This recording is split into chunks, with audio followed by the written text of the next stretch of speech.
প্রকৃতির প্রতিশোধে জ্বলছে ইসরায়েল। বছরের পর বছর ধরে ফিলিস্তিনের উপর অমানবিক নির্যাতন চালিয়ে আসছে এই দখলদার বাহিনী। সম্প্রতি আরও বেড়েছে তাদের আগ্রাসন। এবার যেন এমন অত্যাচারের হিসাব নিতে চাইছে স্বয়ং প্রকৃতি। তাই এই হিসাবের মাসুল গুনতে হচ্ছে দেশটিকে।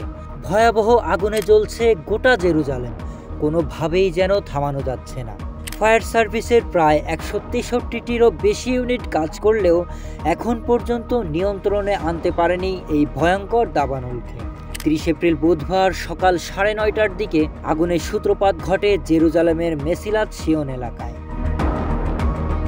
এরপর তীব্র তাপপ্রদাহ ও প্রবল বাতাসের কারণে আগুন দ্রুত ছড়িয়ে পড়ে আশেপাশের বেশ কয়েকটি এলাকায়, যা এখন পর্যন্ত নিয়ন্ত্রণে আনা সম্ভব হয়নি। দাবানল পরিস্থিতি এতটাই খারাপ যে গ্রিস, সাইপ্রাস, ক্রোয়েশিয়া, ইতালি ও বুলগেরিয়ার কাছে সহায়তার দ্বারস্থ হয় ইসরায়েলের পররাষ্ট্র মন্ত্রণালয়। তাদের আবেদনে সাড়া দিয়ে গ্রিস ও ইতালির ফায়ার সার্ভিস বিমান ইসরায়েলের ফায়ার সার্ভিস ইউনিটের সাথে যুক্ত হয়ে কাজ শুরু করে দিয়েছে।